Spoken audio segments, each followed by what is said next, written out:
on reviewing ratios. So we are going to be using some of our proportion strategies so we can set up that proportion. We can use a factor puzzle to solve for our ratios. We're going to be discussing what is the basic ratio and also what is the unit rate. So number 1 on your homework asks you to identify what is a basic ratio. So some other words for basic are to simplify or to reduce them. So if we look here at 12/15ths, we need to think of a number that goes into 12 and 15. So I know that I can divide these both by 3. So 12 divided by 3 is 4, and 15 divided by 3 is 5. The only number that can go into 4 and 5 evenly is 1. So when the only number that goes into both of the numerator and the denominator is 1, then that would be your basic ratio. So you need to simplify or reduce it to get your basic ratio. So a unit rate is simplified, but a unit rate, remember, is going to compare that to 1. So maybe you're going this many miles per 1 hour, or you're planting this many seeds per day. So it's comparing it to the 1. One of your numbers needs to be a 1 if you're talking about a unit rate. Okay, so let's practice setting some of those up. So it says here that Josh has 20 angelfish and for every 8 snails. So I'm comparing angelfish and snails. So I'm going to go ahead and set up my problem. So anytime I'm talking about angelfish, it should match up with the A. Anytime I'm talking about snails, it needs to match up with my S.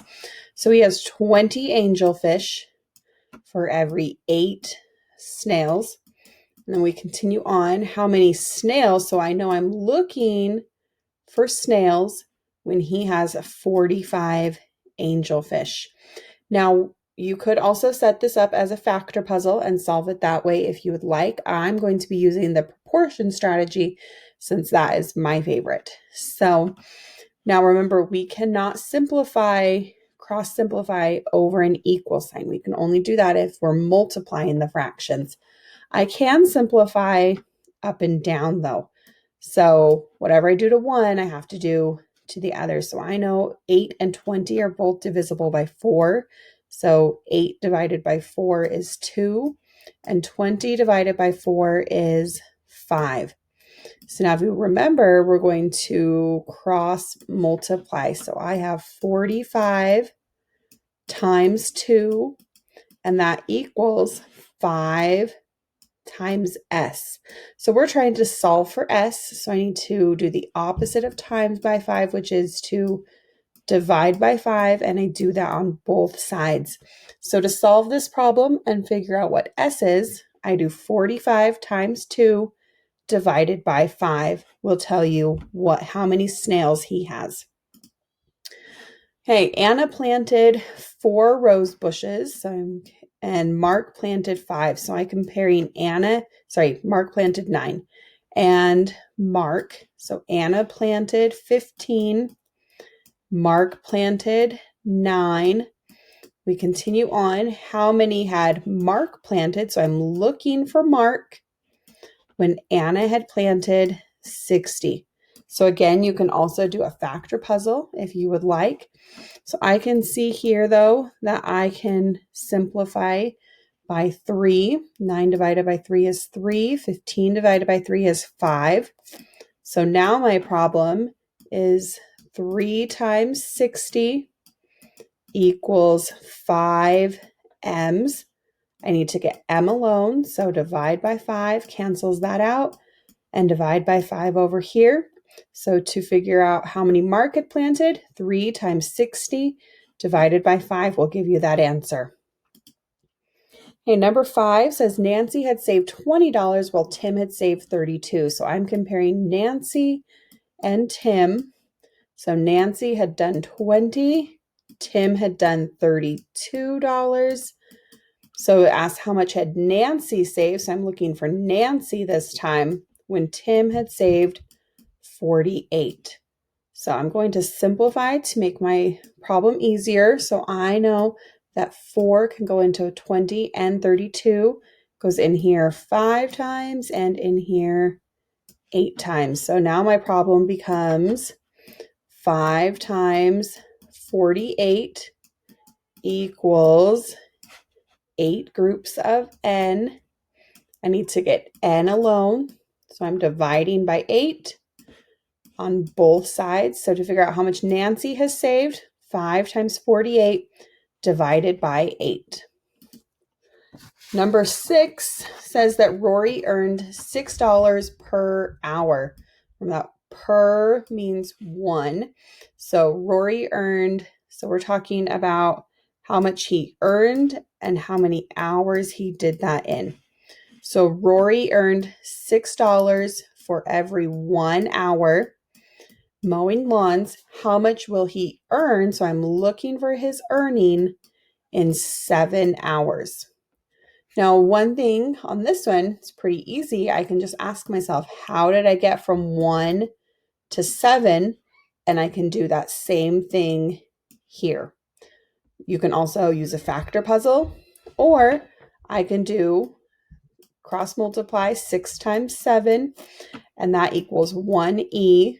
So now I need to divide by 1 and divide by 1. So 6 times 7 divided by 1 gives me that, how much he earned in 7 hours. So lots of ways to do the same problem. And number 7 says Mr. Maxwell drove at a constant rate, so the same rate over and over again, of 65 miles per hour. So we are comparing his miles to his hours. So we've got 65 miles in 1 hour, and he did that for 5 hours. So I match up my 5 to my hours. How far did he drive? So how many miles did he drive? So again, we can use that same strategy as before. We can ask ourselves, how do I get from 1 to 5? And do the same thing. We can also use a factor puzzle, or I can do 65 times 5 equals 1m, divide by 1 and divide by 1. So 65 times 5 divided by 1 will tell you how far he went in 5 hours. And number 8, Mandy bought 4 pounds of pears for $14. So I'm comparing pounds and dollars. So I'm going to put my pounds on the top, dollars on the bottom. And it doesn't matter which one you put on top and bottom as long as you make sure everything is matched up. So we're talking 4 pounds for $14. It wants to know the price per pound. So that's asking us for 1 pound. How much money will that be? So here we've got 14 times 1 is 14. And 4 times, I'm going to actually change that to an m for my variable, 4 groups of m. So I need to get the m alone. So divide by 4, divide by 4. Now, one thing to remember is that we are talking about money, the price. So our answer will most likely, if it's not a whole number, need to be a decimal. So I take 14 and I divide it by 4. I can go ahead and just set up that problem right now and change it into money for my answer. So $14 divided by 4 will tell you the unit price per pound. Number 9 says Gina put 4 cups of nuts and 3 cups of raisins in each batch of trail mix. So I'm comparing nuts to raisins. So 4 cups of nuts, 3 cups of raisins in each batch of trail mix. If I use 12 cups of nuts, so 12 needs to match up with my nuts, and seeing how many raisins she used. So we're going to cross multiply, or you're welcome to use a factor puzzle. So we've got 12 times 3 equals 4 groups of raisins. I need to get raisins alone, so take out, divide by the 4, divide by 4 on this side as well. So 12 times 3 divided by 4 will tell me how many cups of raisins Gina used. Number 10 says, what is the basic ratio? So right here, I know the basic ratio means I need to simplify this problem. Blue and yellow paint mix. So we're using blue and yellow for a paint mixture. We've got 15 cans of blue, and the ratio said blue to yellow. So we want to make sure we're comparing blue to yellow here. Blue's first, yellow second. So 15 blue to 21 yellow. It's going to be our ratio that we're starting with. We need to make it basic, so we're going to simplify. So we need to think of a number that goes into 15 and 21 to make sure we simplify both of them by. So your blue is first, your yellow is second after you simplify 15 compared to 21. Number 11 says Greg mixes 6 cans of black paint with 8 cans of white paint to get gray. So we're comparing black and white, 6 cans of black, 8 cans of white. So how many cans of black will he need? So we're looking for black to mix with 48 cans of white to get that same color. So I can simplify here. Both of these can be simplified by 2, which is 3 over 4. So now I can do 48 times 3, or you're welcome to do a factor puzzle as well. And that equals 4 groups of B.